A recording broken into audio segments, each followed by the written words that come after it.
You know how in talk shows they give everybody coffee cups, but really it's just water in them? This really has coffee. This is like my third cup of coffee already, and it's only like 9 in the morning. Kids wake up really early.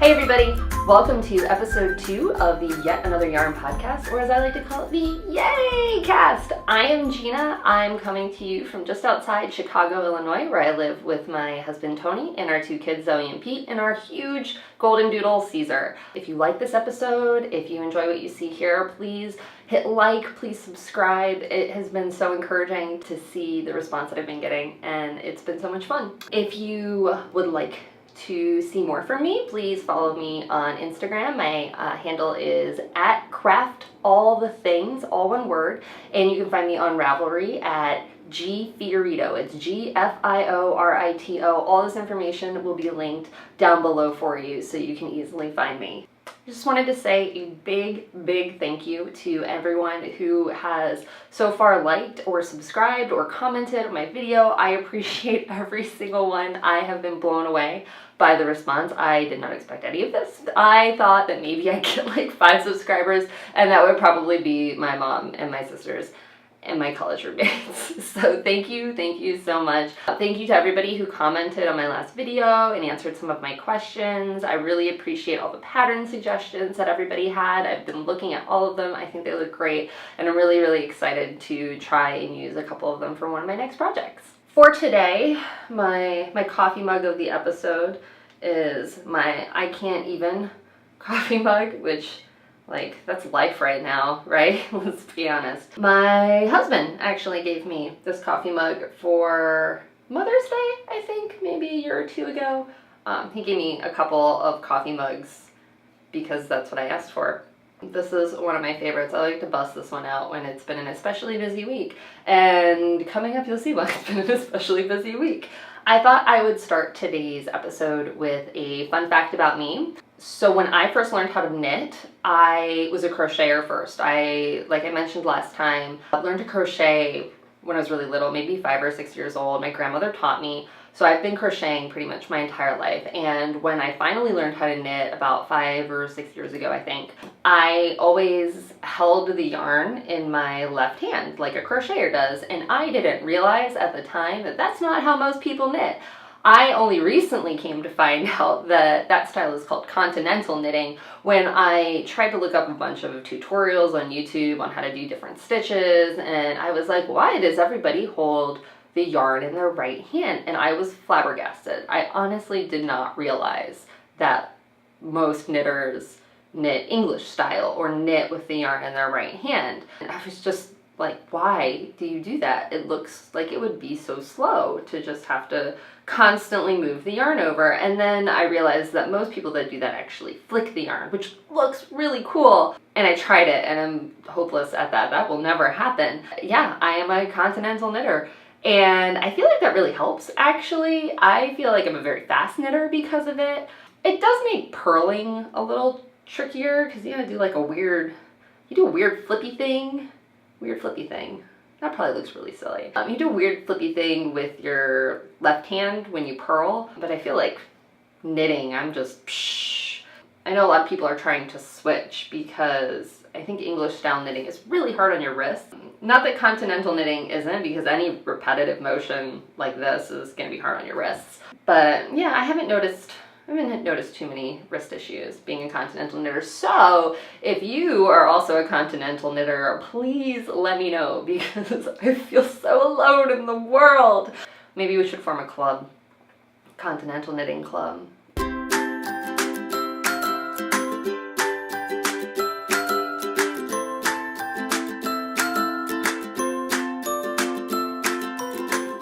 So So I thought I'd change the order a little bit around for this podcast episode. We'll see how we like it. I have a lot of stash enhancements, mostly things that I have been dying because, like I mentioned last time, I have been bit by the dying bug and it bit me hard, and it has been a very fun but also very intense road. I feel like I've learned a lot over the past couple of weeks.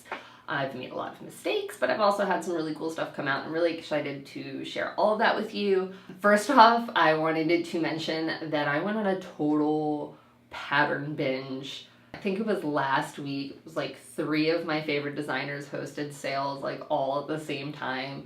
And I got 12 new paid for patterns. And I'm so overwhelmed with the amount of stuff that I want to make now. It's ridiculous. Like, there's no reason to buy 12 patterns in one go, except for the fact that I got like 30% off of all of them. So I'm really excited about that. I got a lot from Locatelli. She had a great pattern sale in anticipation of her Cowl that's coming up, which I will probably definitely be participating in. Susanne Sommer also hosted, I think it was like a buy one, get one. So I got a couple more patterns from her. And I also picked up this pattern, which I'll talk about later, but this is the Brioche Bandana Cowl from Lavanya Patricella. I think that's how you say her last name. I'm probably butchering that. I'm really bad at names. But yeah, I got this one too. And I may or may not have picked up the Oracle Shawl last night during Woolen Vine's shop update. So I got a lot of stuff that I'm gonna be making. Oh, I'm definitely not gonna make all of it. Stash enhancements for real. First, I wanted to talk about this yarn that I got recently up in Wisconsin. So at the beginning of the month, my husband and I threw the kids in the car and went back up to his family's lake house in the north woods of Wisconsin. We were all sick. We all had a cold, and it was like, okay, we can sit around the house and be miserable for a couple days, or we can at least go to the lake and be still wiping snotty noses, but at least sitting by the lake while we do it. So we headed up there, and the cabin that they have is close by a little town called Lake Tomahawk. And so the second we got up there, I Googled furiously, are there any yarn stores near me?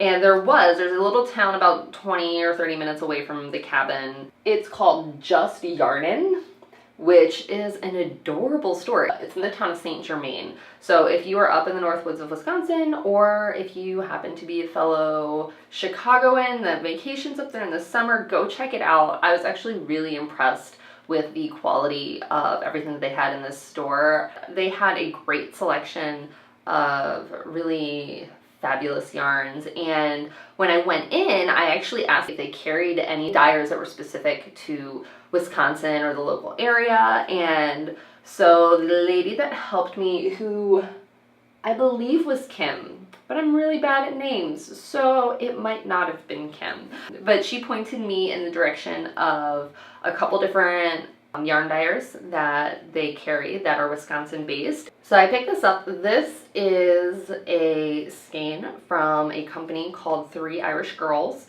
and they are based in Superior, Wisconsin. I'm assuming that that's close to Lake Superior. I could be wrong. I have no idea.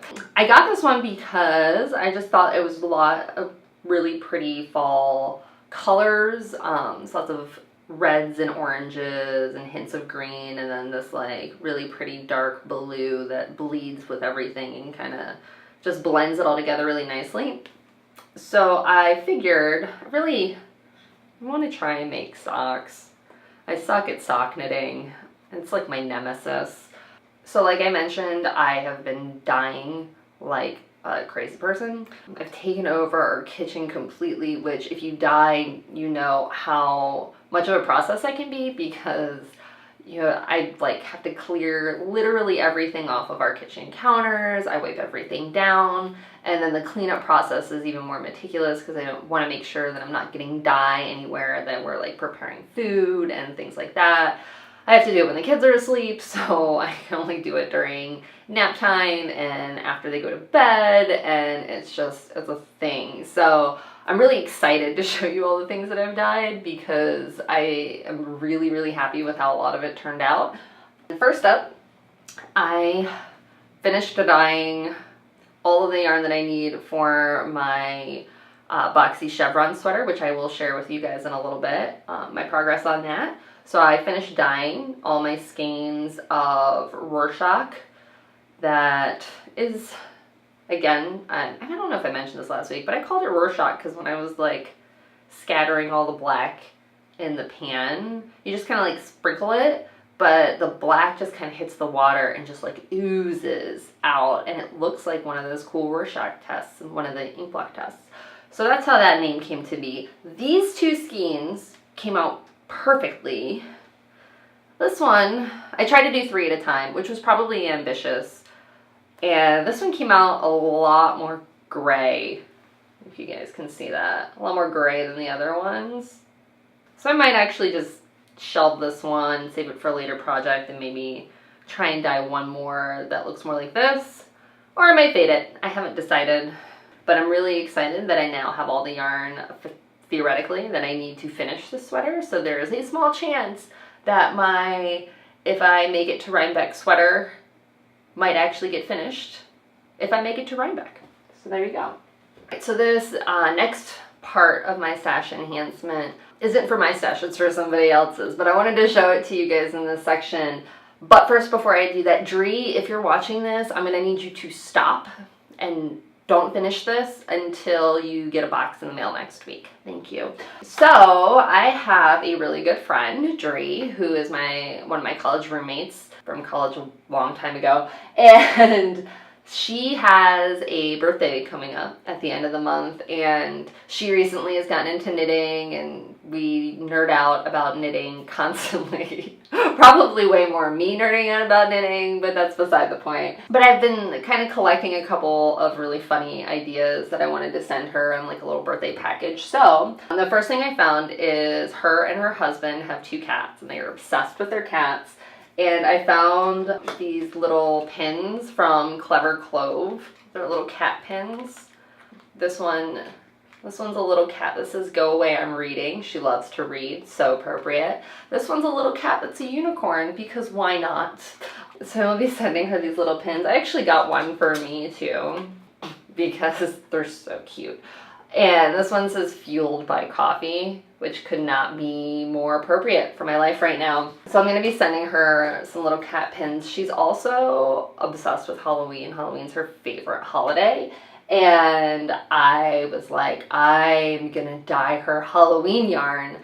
And I got really into this process. I was so excited about it. And I'm really, really, really happy about how these guys turned out. This is the Halloween yarn.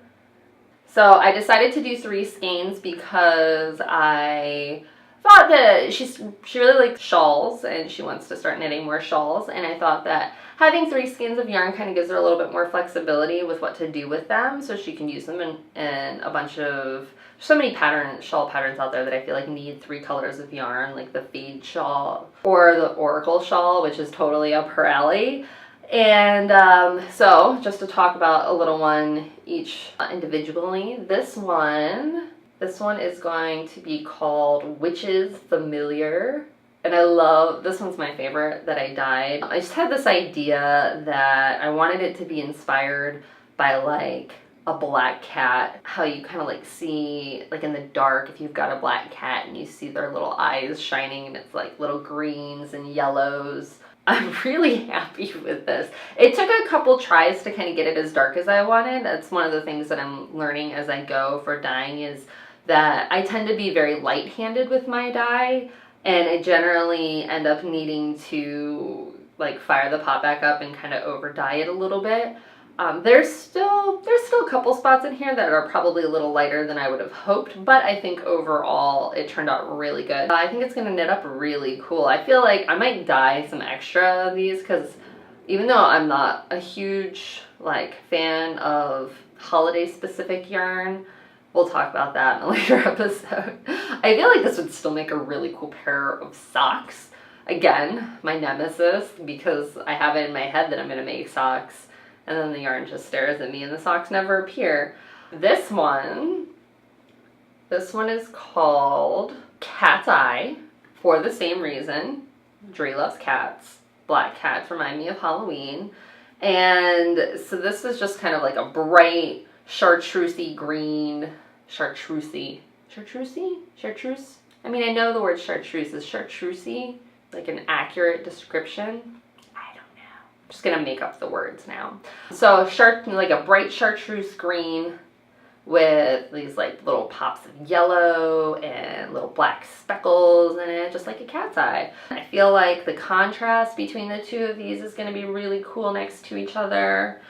And then I thought a nice light color would complement them very well. So I made this one. It's just kind of a very light tonal gray. And yes, I made an extra one for me because it's gray and because it's me. But I'm calling this one Moonlight. Just nice and subtle, and I feel like the three of them together are just so pretty.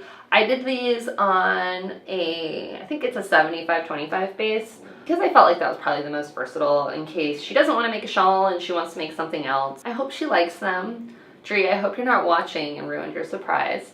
But yeah, let me know what you guys think about my Halloween yarn. It's really impressed myself on how well it translated from the idea that I had in my head to the actual yarn. So, yay me! Woo! For my last little section of stash enhancement, I have 6 yarns that I dyed specifically for, wait, you probably guessed it, the What the Fade mystery knit along that starts on the 31st.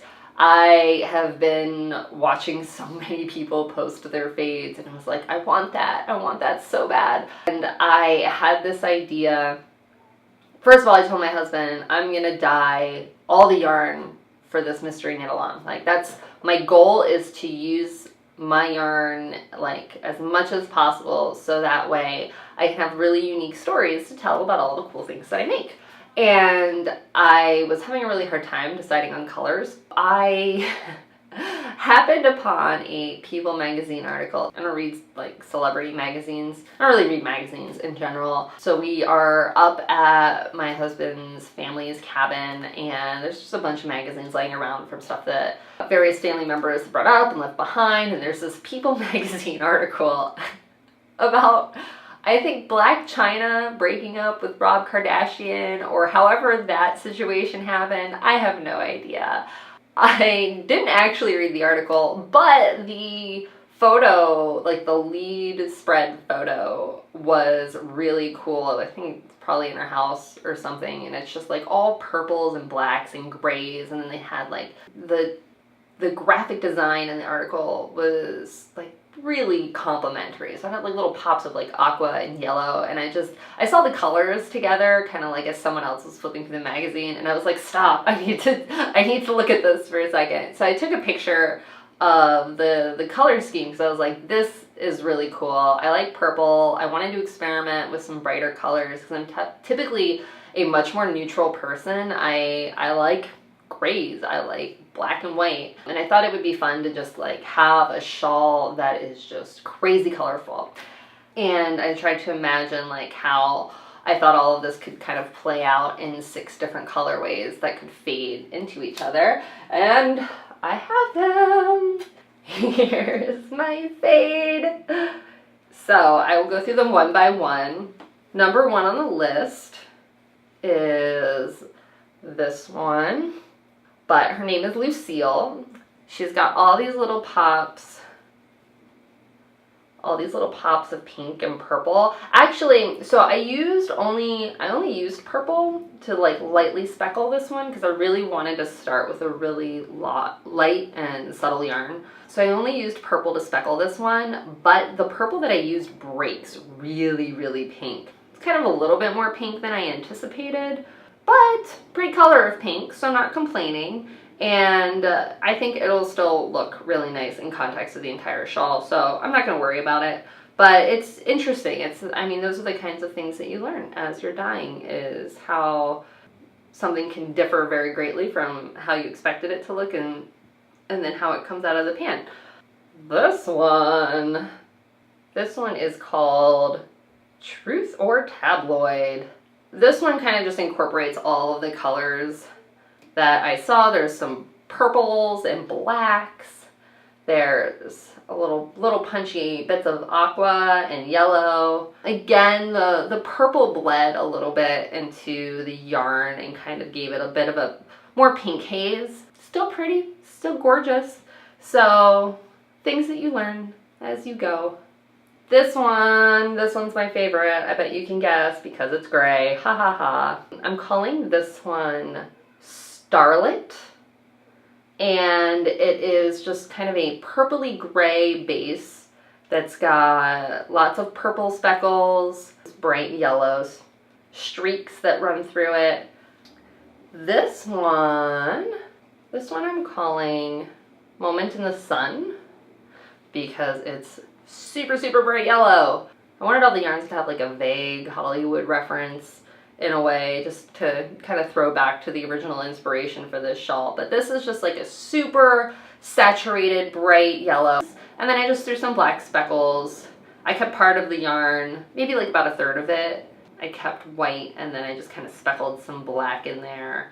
These last two are currently unofficially named. I haven't decided 100% on these names yet, so they may change. If you see me post on Instagram under a different name, that's why. But this one is just like a bright, saturated purple with more yellow streaks in it to kind of carry that yellow through the rest of the shawl a little bit. I think I'm going to call Glamour, maybe Glamorous, something to that effect. I don't know, I love the way this purple came out. I think it's a really punchy shade. So this will be color number 5 in my shawl. And then this one, I'm 90% confident that I shall be calling An Enchanted Evening, something like that. It is a dark purple and black kind of variegated yarn. And I did all of these on a single space just because I really love the way single ply yarn knits up, especially for shawls. I just feel like it gives it such pretty drape. This is my fave. I'm so excited. I really need to like finish some projects before this one starts, because I know once it starts I'm gonna want to work on it nonstop 24/7. So I gotta get some other stuff off the needles first, but I love it.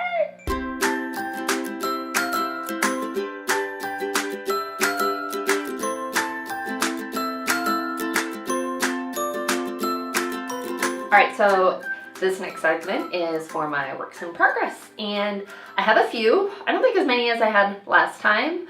First up is my Beyond the Wall mystery knit-along shawl, of which is technically finished. All 4 clues have been released, and I was doing so good. I was knitting along right on schedule, and then I decided to learn how to brioche. Talk about that later, but suffice to say, it put the shawl on hold for a little bit, but I was able to pick it back up again last night.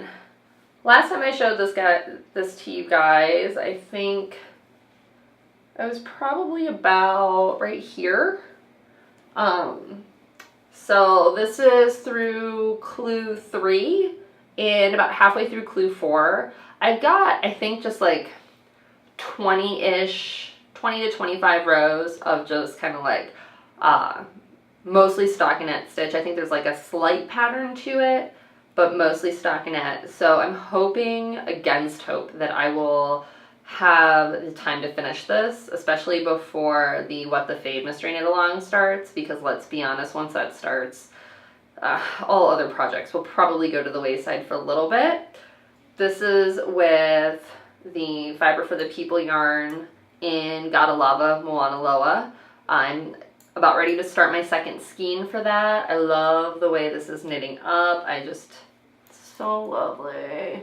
So it's just got like, it's got good grip on itself. There's a term for that, right? That I don't know. But I really love the way that it knits together. It makes a really sturdy fabric. And it feels like it'll probably actually be legitimately pretty warm when it's finished, and it's pretty big. I'm hoping I have it finished before the end of the break for Game of Thrones. And if you've been watching Game of Thrones, like, oh my god, guys, I don't know if I can handle all this stress. If anyone wants to nerd out about Game of Thrones, I have a really controversial theory about how the show is going to end. So if you ever want to talk about that, let me know, and you can tell me if you think I have a good idea or if I'm just a crazy person. But I feel like it's pretty obvious it can really only end one way at this point, and it's not going to make people happy, that's for sure. Okay, so second in my whips is the Pure Joy shawl that I am making as a Christmas present for somebody. Because I'm making it as a Christmas present, I'm only kind of knitting on it sporadically at the moment. I actually did knit quite a bit while we were up in Wisconsin. I think I only had these three sections done in episode 1. So I've been able to add an entire new section to that. I really like this pattern. It's very simple to follow. It's very easy to memorize. So it's good for car knitting because there's minimal counting involved, and it's just garter stitch for the most part. So you can just go back and forth, back and forth, back and forth. There's 2 skeins of yarn that I'm using for this. It's they're both the Tashmo Light bases, which is 80% merino and 20% mohair, which is delightful, except for the fact that the mohair just gets everywhere while you're using it, and every time I finish knitting with it, I feel like I need to go wash my face and to get all the fibers off of it because it just tickles me. These 2 colorways are Stucco and Wet Clay, and the Stucco is like the prettiest shade of pale pink ever, and it's my favorite. This is probably like 40% done. I have, whoops, no. Guys, I just ripped out some stitches. Pause while I fix this. That's what I get for using short needles. Okay. So this is probably about 30 to 40% finished at this point. I only have 3 more wedges to do, but obviously as the shawl gets bigger, each wedge gets bigger and bigger. So I don't want to say I'm halfway done because that's probably overestimating it. I'm hoping to have this done. Let's give myself a goal. I'm a very goal-oriented person. I like having deadlines, so I'm going to say mid-October. If I can have this one done by mid-October, I will be very excited, and that will put me ahead of the curve for my Christmas gift list, which is getting a little obscene. My last work in progress for the moment is my Boxy Chevrons sweater. This is the very first sweater that I'm knitting for myself.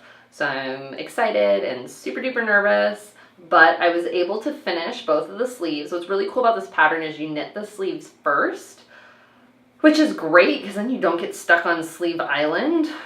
And so here is, here's sleeve 1. Here is sleeve 2. I have not woven in ends. I have not blocked them clearly. I think I'm going to lightly block them before I kind of sew up the sleeves and pick up the stitches for the body, just because it's kind of rolling around really roly-poly, and I feel like I'll probably end up kind of mismatching them if I do that. I did add my little color pop in this little color pop of red right there. It's very berry red in person, like a fruit punch. Basically what's going to happen is I'm going to attach these sleeves, and they're very, very short sleeves because the sweater is so boxy, which is one of the reasons I love it. So I think I counted them out, and I should have marked it down. When I counted, I didn't, because that would have made sense. But really the sleeves are only going to be about that long, and the rest of this is the body. So it kind of, I don't know if I'll be able to do this. It's kind of sit like this, and then it'll attach about right there. So all of this will be body, which is a lot of stitches. I'm doing, I think, a small, and I want to say it's 360 stitches that I have to pick up for just the small. And then basically you knit and knit and knit and knit and knit until your arms fall off, and then you have a really, really, really cool sweater. This is what I've been calling my If I Make It to Rhinebeck sweater, because I'm going to try to make it to Rhinebeck, but it is not set in stone. And ideally this will also be finished by mid-October, so that way if I make it to Rhinebeck, I can wear my If I Make It to Rhinebeck sweater. Otherwise I'll be wearing it here while the rest of you lovely folks are at Rhinebeck, and I'll have a drink and I'll celebrate with you from afar. Yeah, hopefully next podcast episode there will be a lot more progress on this. I will possibly be able to even slip it on and kind of show you guys how the boxiness works out. Pray for me because I hate weaving in ends, and this isn't even a lot of ends to weave in, and I finished these sleeves like a week or two ago, and I'm like, so we'll see.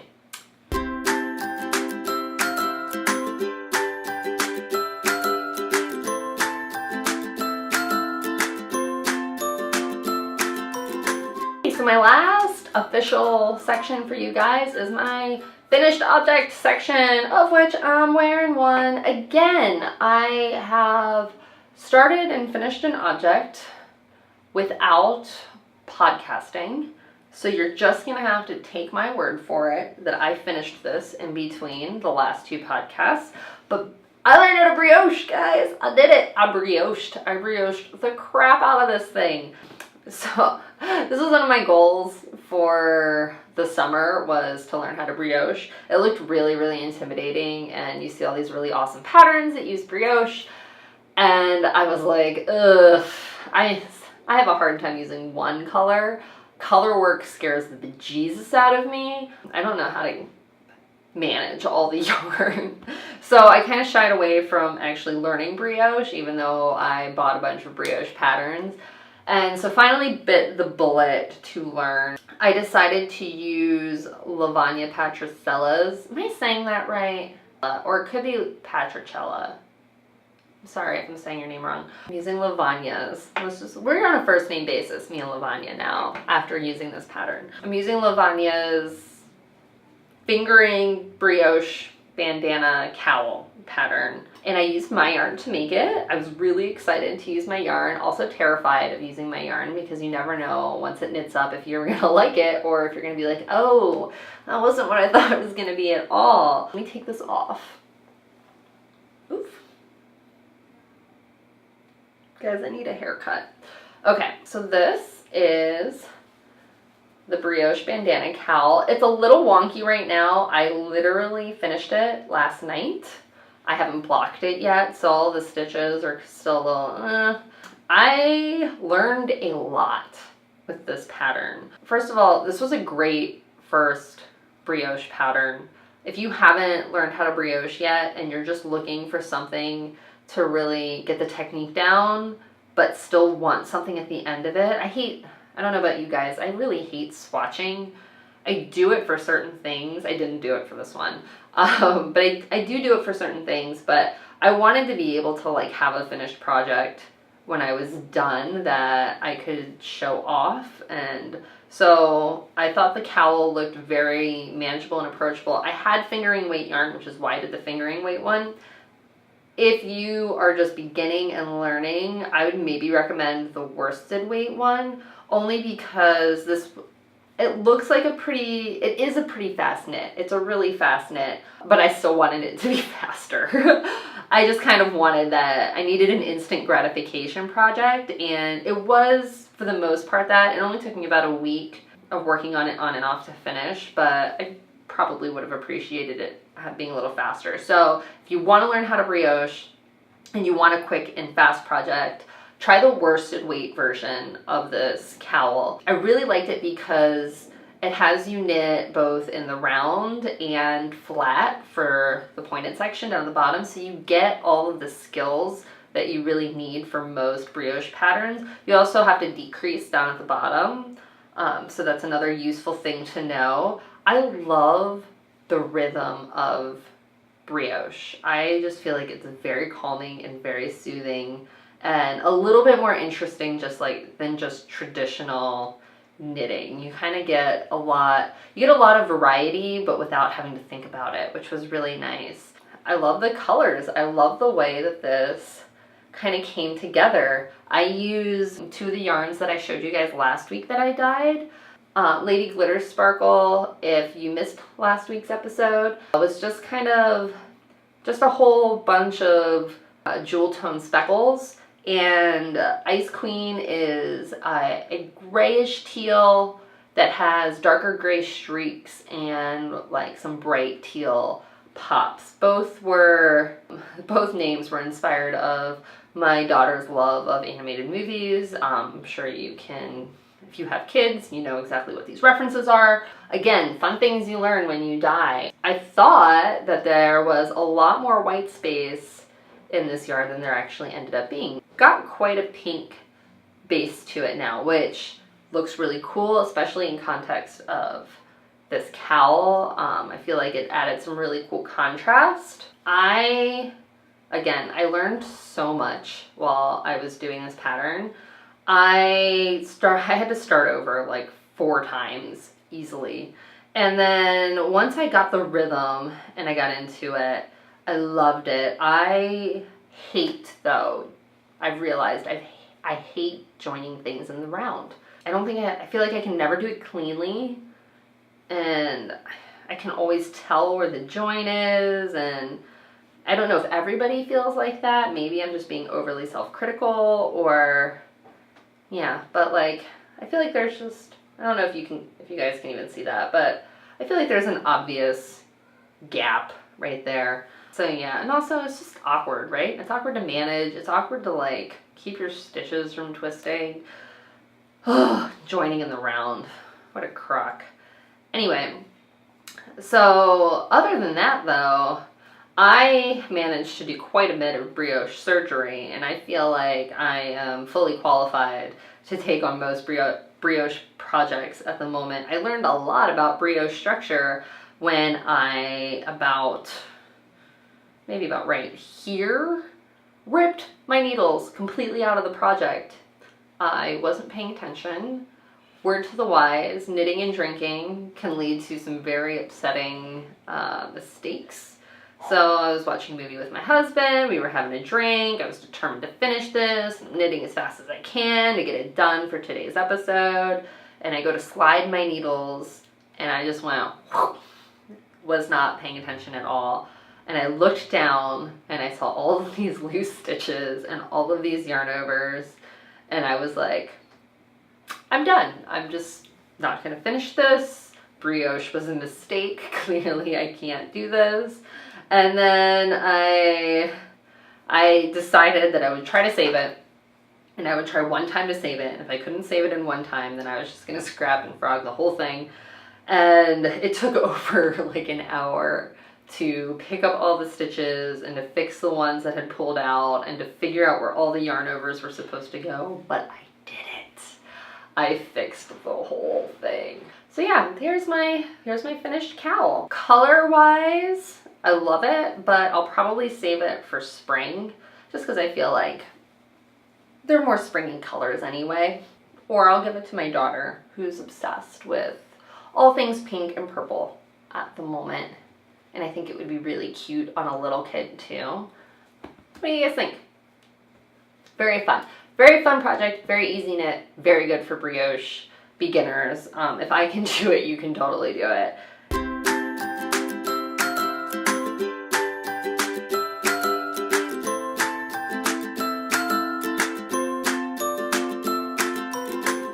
Okay, so I'm pretty sure that is really all I have to share this time around. Some little tidbits in the life of me. And we're coming up on fall, so this is where our crazy season as a wedding photographer really starts. I'm really hoping to get 2 episodes filmed in September. My goal is to have a new episode for you guys the 1st and 3rd Monday of every month. or around then. I'll be honest, I don't know if that's going to happen in September. We've got a crazy schedule. We have 2 events per weekend minimum in like the next couple of weeks, so it's going to be really hectic around here. It's going to be lots and lots of photo editing going on, lots and lots of computer time, which hopefully also translates into a lot of knitting time, because the more time I spend in front of the computer, the more itchy I get to like use my hands and knit and do something completely analog that has no screens involved, which is why I think I've been obsessively knitting all the things at this moment, because I feel like my life is spent in front of a screen. I also realize the irony of me saying that while I record a video podcast to upload to YouTube. It's craziness. My daughter starts preschool on Monday, which officially I guess is today, because this is when I will be uploading the podcast. I'm not emotionally prepared for my daughter to go to preschool. She's 3.5. She has been here at home the whole time. We work from home. We spend so much time together. I know it'll be a good break for us because she's at that stage now where like she's nuts. She's a 3-year-old. If you have a 3-year-old, you totally get what I'm saying. So I'm looking forward to her kind of being able to get around more kids on a regular basis and kind of work out a lot of that toddler energy before she comes home. I'm looking forward to spending more purposeful time with her when she gets home from school. I think it'll be really helpful for us to get more work done, so I'm excited about that. Pete, our 8-month-old, is crawling. Why is he crawling? So he's mobile. That adds a whole new level of craziness to my life at the moment. So yeah, so those are just all the fun things that are going on in my life right now. Say a little prayer for me these next couple weeks, because our lives are going to be like 10 times more hectic and crazy than normal, and I could use it and a lot more coffee. I always need a lot more coffee. Thank you so much for watching this episode. I really hope that you enjoyed it. I would love to hear back from you guys, any feedback that you have on the podcast, on things I've shown. If you're participating in the What the Fade Cal, let me know. I need to get in the Ravelry group. I'm sure there's already a Ravelry group for it. I would love to see the colors that you guys have chosen for your fades, if there's any specific inspiration that you've had for yours. If you are going to Rhinebeck, show me your Rhinebeck sweaters. I want to see what everybody else is making. Again, if you enjoyed this episode, please like and subscribe. It means the world to me. I really appreciate everybody who does. You can also follow me on Instagram. Again, my handle is @craftallthethings, one word, and on Ravelry I am gfiorito, which is a funny last name to spell. So I will put all that information down below for you, as well as all the show notes and links to things that I've talked about today. I hope you guys have an awesome week, and I will see you next time.